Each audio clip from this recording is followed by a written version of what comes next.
Hello বন্ধুরা, আবারও চলে এলাম।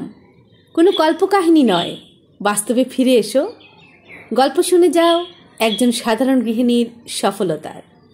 হ্যাঁ প্রিয় বন্ধুরা, ঢাকায় অবস্থিত একজন সাধারণ গৃহিণীর ছাদ বাগান এটি। আমি গৃহিণী হিসেবে যেমন সাধারণ, আমার কর্মকাণ্ডগুলো ওই রকমই অতি সাধারণ। চলো তাহলে বন্ধুরা ধীরে ধীরে প্রবেশ করি শশার আত্মকাহিনীতে। ফিরে এলাম আমার চিরচেনা, তোমাদের চিরচেনা সেই ছাদ বাগানে। হ্যাঁ প্রিয় বন্ধুরা, একজন সাধারণ গৃহিণীর ছাদ বাগান। আবারও বলছি, তেমন বিশেষ কিছু এখানে পরিলক্ষিত হবে না, তারপরেও বলবো সামনে একটা ফুল, কলি, পাতালতা সবই যেন অন্যরকম একটা আভাস দেয় আমার মনে। তোমাদের জন্য ভালোবাসা, অনেক অনেক ভালোবাসা, আরও বেশি বেশি ভালোবাসা।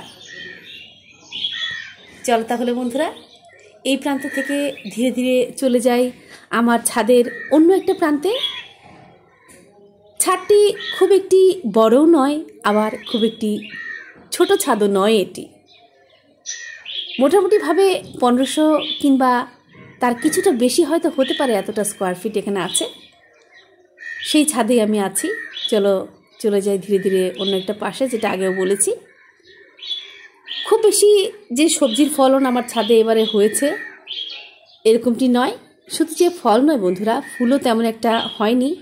যেহেতু ছাদ বাগানে পরিবর্তনের কাজ চলছে, সেই কাজটি করতে গিয়েই আমার কিছুটা পিছিয়ে থাকা ছাদ বাগান থেকে আমি এই দিক দিয়ে যাচ্ছি। তবে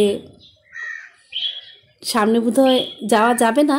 এখানে শুয়ে আছে আমার মা বিড়ালটি, যাকে আমি মমক্যাট বলি। চলো একটু ঘুরে যাই। ও সদ্যই দুপুরের খাবার খেয়েছে, ওকে ডিস্টার্ব করাটা ঠিক হবে না, ও ঘুমোচ্ছে। তোমার ছানারা এখনও খাচ্ছে, এদিক সেদিক ঘোরাঘুরি করছে। তবে আমি কিছুটা শঙ্কিত আছি, আমি কি আদৌ শশাটা তোমাদের কেটে দেখাতে পারবো কি না। কারণ জোজো যে আছে, ওর কিন্তু অনেক কিউরিসিটি। জোজো হয়তো কাটার সময় চলেও যেতে পারে, আমি ঠিক জানি না। চলো চলে যাই ওখানে, আমার সেই শশা গাছটির কাছে। দেখো খুবই ছোট গাছটি, কিন্তু 13টার মতো শশা এখানে আছে। আরও ফুল আছে, ছোট ছোট শশাও আছে। এপাশে দুটো আমি কাটবো না, এপাশ থেকে আমি 3টে শশা আজকে কেটে নেব। এই যে একসাথে যে 3টে শশা দেখতে পাচ্ছ বন্ধুরা, এটা নয়, এপাশ থেকে যে 3টে আছে এই 3টে আমি কেটে নেব। তবে মাঝখানে যে একটা কুয়াশার মতো আবহাওয়া চলে গেল, সেই সময়টাতে আরও একটি শশা আমার ঝরে গিয়েছে হলুদ হয়ে। সেই শশাগুলো এই 3টে শশার মধ্যে বড় ছিল। তোমরা বুঝতে পারছো কিনা, শশাগুলো কিন্তু বেশ বড় এবং খাওয়ার উপযোগী বলে আমি কেটে নিচ্ছি। কাটার জন্য আমার একটি পাত্রের প্রয়োজন হবে, আমি সেটিও এনেছি। আমি সেটা আগে রেখে তারপর আমি কেটে দেখাচ্ছি তোমাদের। ওই যে বলেছিলাম জোজো চলে আসবে, জোজোর একটু কিউরিসিটি বেশি, সে ঠিক চলে এসেছে। এক হাতে কাজটি করতে হচ্ছে, আর এক হাতে অবশ্যই আমার ডিভাইসটি আছে, যেহেতু ভিডিও করে দেওয়ার মতো কেউ নেই। বিসমিল্লাহ, আলহামদুলিল্লাহ কেটে ফেললাম একটি শশা।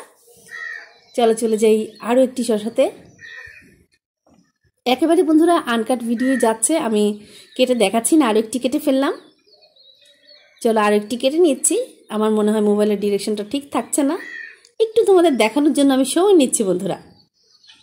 এই যে দেখো, এটাও আমি কেটে ফেললাম। আলহামদুলিল্লাহ আলহামদুলিল্লাহ আলহামদুলিল্লাহ। এটি বন্ধুরা আমার ছাদ বাগানের সফলতা, সেই গল্পটাই আমি তোমাদের শোনালাম। চলো বন্ধুরা চলে যাই সামনে। শেষবারের মতো গাছটি রেখে দিলাম। গাছটি খুব একটা বড় নয় বন্ধুরা, একেবারেই ছোট। চলো চলে যাই একেবারেই সামনের ভিউটা, যেটি আমি তোমাদেরকে দেখাই আমার ছাদ বাগানে, ওখানটাতে। এখানে আমি দাঁড়িয়েও ভিডিওটা শেষ করতে পারতাম, কিন্তু যেহেতু নির্মাণাধীন বাড়ি, সেজন্য ওখানে পানি জমে আছে, আমার দাঁড়ানোর সুযোগ ছিল না। সেই জন্য আমি ঘুরে ফিরে কিন্তু বন্ধুরা এই সামনের দিকটাই তোমাদের প্রায়ই দেখাই। এটির কারণই হলো আমি কোথাও দাঁড়াতে পারছি না ছাদ বাগানে এসে, সেই জন্যই তোমাদের এই একেবারে পরিচিত একটা ভিউ সবসময় দেখতে হয় হয়তো। কেমন লাগলো বন্ধুরা আমার একেবারেই বাস্তবের একজন সাধারণ গৃহিণীর ছাদ বাগানের গল্প, সফলতার গল্প। বন্ধুরা, আমার ভিডিওটি যদি তোমাদের ভালো লাগে তাহলে শেয়ার করে দিও। আরও বেশি ভালো লাগলে আমাকে বন্ধু করে নিও, আর আমার জন্য দোয়া করো। আমিও তোমাদের শুভকামনা করি সবসময়।